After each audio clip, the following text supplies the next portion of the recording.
Foil للمصلین، ان نمازیوں کے لیے ہلاکت ہے، الذین هم عن صلاتهم ساہون، جو اپنی نماز میں سستی کرتے ہیں، یعنی نماز کو رغبت سے ادا نہیں کرتے، اسے وقت پر ادا نہیں کرتے۔ نماز میں سستی، مثلاً بیٹھے گپیں ہانکتے رہے اور نماز کا ٹائم گزر گیا۔ ہر ایسی دوستی، ایسی صحبت، ایسی مجالست، ایسے لوگوں کے ساتھ تعلق جن کے سبب سے آپ کی نمازیں فوت ہو جاتی ہوں، آپ کو ایسی تمام صحبتوں سے، ایسے تمام تعلقات سے کنارہ کش ہو جانا چاہیے، ان سے اجتناب کرنا چاہیے۔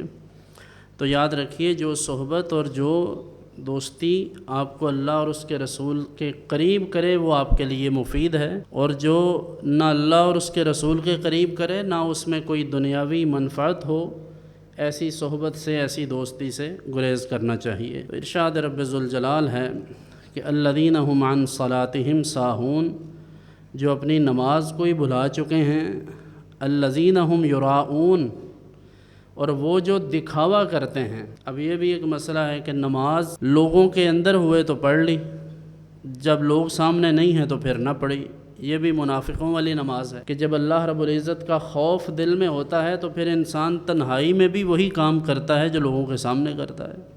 یعنی ایک نیکی جو انسان سب کی موجودگی میں کرتا ہے،